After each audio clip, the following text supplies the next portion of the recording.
Let's jump right into this explainer. We're going to unpack what can honestly be an incredibly overwhelming journey, going from severe debt all the way to financial recovery for everyday Canadians. Look, if you're engaging with this right now, you or maybe someone you know might be feeling that intense, suffocating pressure. You know the kind, the endless collection calls, the maxed out limits, or just the heavy weight of an impossibly low credit score. But I want to assure you right off the bat, there's a clear, actionable path forward, and we're going to break down the entire roadmap together. First up, we've got to address the exact fear that's keeping so many stressed folks awake at night. When you pull your credit report and see those terrifying red marks, it feels like a permanent brand, doesn't it? It can be so incredibly isolating. But the truth is, millions of Canadians have subprime credit right now. The data, the lenders, the financial experts, they all absolutely agree that a credit score is simply a snapshot in time. It is literally not a permanent life sentence. You absolutely have the power to change it. So, here's our roadmap from rock bottom back to a fresh start. We'll be covering 1. The bad credit trap, 2. The consumer proposal shield, 3. Rebuilding your trust, and 4. Your fresh financial start. Let's kick things off with Section 1. The bad credit trap, the Jenga collapse. Missing bill payments rarely starts with wild, reckless spending. Usually it's something totally out of left field, right? A sudden job loss, an unexpected medical emergency, or honestly, just the sky-high cost of living that pushes someone to miss that very first due date. But man, once it starts, the cascade happens terrifyingly fast. It's a very blunt, algorithmic timeline. At 30 days late, it's a warning shot, your score takes a localized hit. By 60 days, boom, you're shifted into a higher risk tier. At 90 days, the original lender performs a charge-off. They basically write your debt off as a loss. And by 180 days, your debt is sold to a third-party collection agency, and that is exactly when those relentless, panic-inducing collection calls begin. Now, there is a massive mistake you absolutely must avoid here. Never ever withhold your minimum payment out of principle just to fight a disputed bill. I know, it's human nature to say, hey, I'm not giving them a single dime until they fix this error. But here's the reality. The credit algorithm has zero module for human morality. It doesn't care about the context of your dispute. It literally only measures your compliance to deadlines. By withholding payment, you trigger a delinquency and end up destroying your own profile. Moving on to Section 2, the consumer proposal shield, a controlled release valve. When things have completely spiraled out of control, you're drowning in calls, and the statute of limitations clock is ticking loudly, you need a uniquely Canadian legal lifeline. Enter the consumer proposal. Now, this isn't just another loan. It's a legally binding process administered by a licensed insolvency trustee. Instead of declaring total bankruptcy, your trustee looks at your actual real-world income and negotiates an offer with your creditors. You formally agree to pay back a fraction of what you owe based on what you can actually afford, and the rest of your unsecured debt, it gets legally forgiven.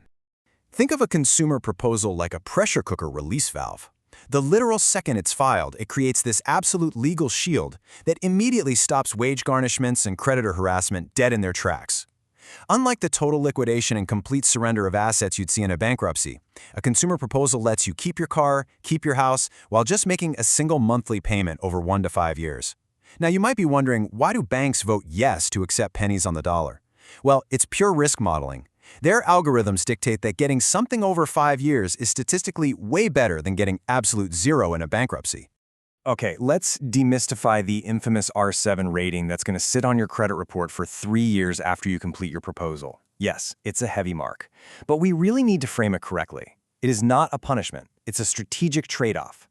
You're accepting short-term reputational damage in exchange for long-term legal protection, zero interest, and honestly, the mental bandwidth to actually sleep at night. To a smart lender, it tells a story of someone who took responsible legal action to finally resolve their situation. All right, Section 3, Rebuilding Your Trust, the Algorithmic Climb. Now that the legal shield is off, you transition into the profoundly boring, repetitive, but absolutely crucial discipline of rebuilding trust with lenders. The debt might be gone, but the financial world still needs you to prove your reliability. So here is the exact 3-step blueprint you need to create a brand new positive payment history and slowly dilute that toxic R7 rating. Step 1, open a secured credit card. Step 2, keep your credit utilization exceptionally low. And Step 3, pay that balance in full every single month before the statement closes. This steady drumbeat of on-time payments, that's the magic formula. You really have to completely reframe how you view this tool. A secured credit card requires a cash deposit up front. And yeah, I know it feels completely backward to lock up your hard-earned cash just to borrow it back, but listen, a secured card is not about buying groceries. It is about buying positive data. The deposit acts as collateral that eliminates the lender's risk entirely. That opens up a direct pipeline to feed positive behavioral data back to Equifax and TransUnion every single month. And this brings us to the magic metric, 30% maximum utilization. Credit utilization is just the ratio of your balance to your total limit. Actuaries have figured out that consumers who max out their cards are statistically way more likely to default. So by keeping your utilization strictly below 30%, or ideally, even under 10%, you mathematically prove to the algorithm that you're using credit purely for convenience, not because you're in liquidity distress. Let's absolutely crush a pervasive, genuinely destructive myth right now. Carrying a balance and paying interest does not help your credit score faster. Seriously, no way. The algorithm simply does not care if you pay interest. It only looks at whether you made your payment by the due date. Carrying a balance does absolutely nothing but cost you real money. Paying your statement balance in full is the only optimal mathematical strategy here. Now, as you rebuild, you've got to aggressively defend against recovery traps. Applying for too many new cards out of sheer desperation, that's just going to tank your score with hard inquiries. And please, please do not fall for those expensive credit repair scams that promise a pay-for-delete magic eraser. In Canada, the credit bureaus strictly enforce data integrity. Factual defaults cannot simply be scrubbed away with a bribe or some shortcut fee. You've got to accept the timeline and reject the illusion of a shortcut.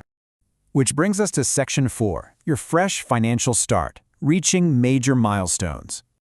After years of that boring, repetitive discipline, we finally arrive at the ultimate reward. That moment your credit is restored, the R7 falls off, and you are finally ready to re-enter society without that scarlet letter of bad debt holding you back. This is when you can actually start picturing real Canadian families achieving their major life goals again, like finally getting the keys to a brand new home. But reaching these massive milestones, like getting a mortgage approval, that requires expert guidance to navigate. You really need a team that understands the complex mechanics of post-recovery finance. If you've done the hard work to rebuild and you're ready for that next big step, introducing Moneris Financial Services. They are absolutely the ultimate trusted partner for this exact triumphant chapter of your financial life. Exiting a consumer proposal and executing something as huge as buying a home is a really delicate process, which is why having a multidisciplinary firm in your corner is incredibly valuable here.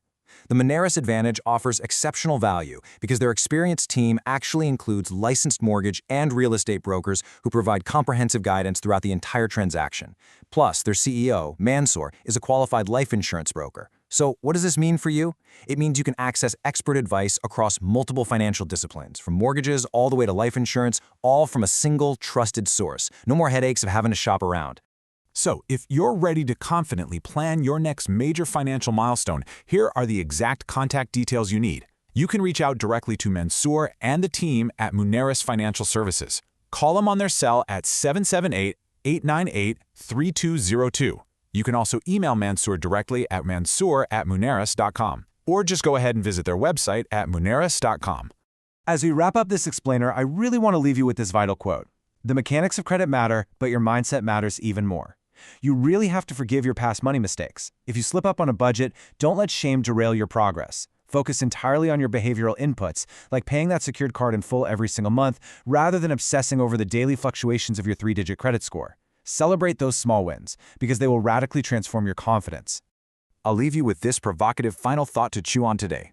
We've seen exactly how fragile the system is on the way down, where a single disputed bill can literally destroy your credit, yet rebuilding takes years of flawless, deeply monitored behavior. So is the credit system actually designed to measure our financial trustworthiness, or is it just a blunt instrument measuring our unconditional obedience? Keep that in mind, take control of your financial story today, and remember, bad credit is never, ever permanent.